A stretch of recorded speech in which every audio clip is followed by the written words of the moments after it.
Here's a sign all about tracks. This is at Camp Ikawa in Oklahoma. Notice all the different animals that we might find in this region. Also, there's measurements of the width and the length relative to one another, so that we might be able to properly identify what animal is what. Notice the different shapes. It's important to know what animals might be in the region. You can either find this at national park centers or wildlife websites. There's a lot of different things that can tell you what animals are native to your region. A deer and a moose. Notice they have similar tracks. They're both hooved animals, but a moose is much larger than a deer, and so its track is much larger, as well as it is heavier, so it is more likely to sink into the mud or the sediment more than the deer. Another thing that you can tell about an animal is how it's walking. Is it walking? Is it running? Clearly, a deer's walking steps would be much different than when it's leaping. What are the tracks really telling you? The size, the speed, the weight, the direction of travel? Tracks can tell us a lot about the animals. Now here's two tracks that look pretty similar. Is it a coyote or is it a dog? Which one's which? How do we know? Well, a coyote and a dog are both in the canine family, so it makes sense that their paw prints would look very similar. When we look at this, we also know that it's a canine because you can see some evidence of the claws. Both of these paw prints are very similar. The toe pads are rounded, but the distance between the toe pads and the heel pad is different between these two tracks. Well, the one on the left is that of a dog. The toe prints and the heel print get very close to each other. The coyote's print, there is negative space in between those toe and heel indentions, enough so that you could draw an X into that space and know that that's a coyote. This is the easiest way to tell the difference. The other way would be if you see multiple prints, you can get a direction of their motion. Is it going in a straight line or wandering around? Most dogs will wander around from side to side since they're excited to be outside and exploring, where a coyote will walk in a straight line and is more purposeful in its action as it needs to conserve energy since it's a wild animal. Here is a bobcat. Notice the paw prints don't have any claw indentations. That's because cats can retract their claws. So when cats are walking, they don't have their claws out. They use their claws for defense or attacking. Notice that the bobcat blends in with its surroundings, as most wild animals do, making it hard to see. Therefore, we're looking for the tracks.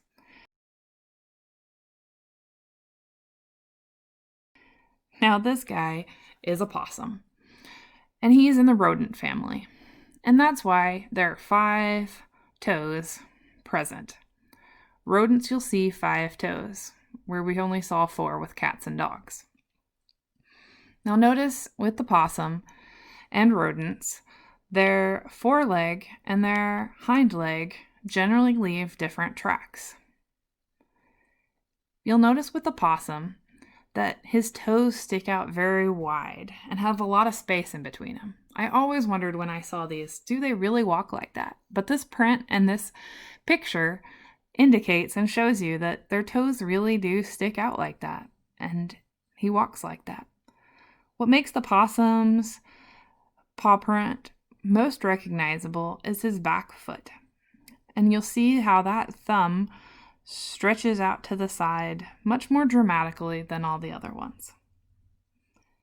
Now here's a raccoon. Raccoons are also rodents in the rodent family. They have 5 toes. They have skinny long toes, and they have a difference between their foreleg and their back leg. The raccoon's back leg has much more of an elongated heel and no toe sticking out like the possum. So here you can see the raccoon's tracks. You also want to know, where does the animal frequent? If you see these tracks close to streams, that's because raccoons like to fish and scavenge, and so this is one of their natural habitats. So you generally will find raccoon tracks along creeks. Here we have a turkey. In the birds, you'll have 3 toes versus any of the other animals we've seen.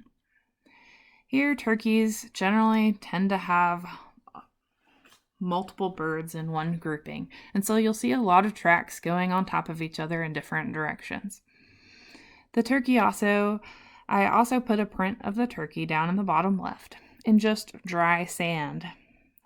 And here we have a beaver. Again, its hind foot is different than its front foot, and it's webbed since it spends a lot of time in the water.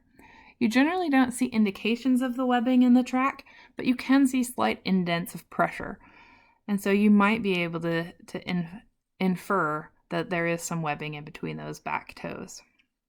The other thing that you might see is beavers sometimes can drag their tails, and so you might get a tail drag. But usually how you can tell a beaver's in the area is by its other evidence. Its dams and its gnawing on trees. So a lot of times you'll see this. So if you see any of these signs, you might keep an extra close eye out for any beaver tracks.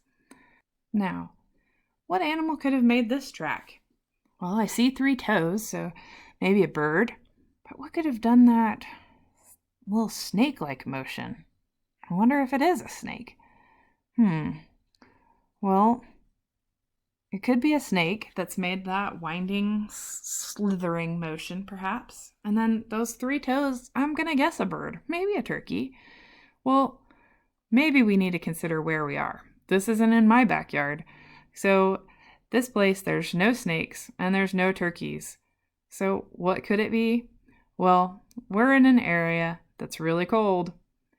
This is a track of a penguin. Yep. It is a bird, so it has the 3 toes, and it kind of drags his little tail end along with him. So you'll see this track from our friendly little penguin. So knowing what animals are in your area helps you when it comes to identifying these tracks. Now here's some more tracks, and these are from my backyard. This is from my dog Sierra. Notice that there's tracks on top of one another. But if you look closely, you can see some direction of motion, the toes being in the front of the heel print. So you can see tracks that are going from left to right, and you can see tracks that are going from right to left. These were made as my dog was pacing along the fence on a muddy day, waiting for me to come play and get muddy from her paw prints. So you can tell direction and where the animal is going and what might be going on. So there's plenty of games. So PBS Kids has some games where you can make some printouts and follow the animal tracks. And so this will tell you that animals have different tracks and they go to different environments. And so you can follow their feet to get to their house.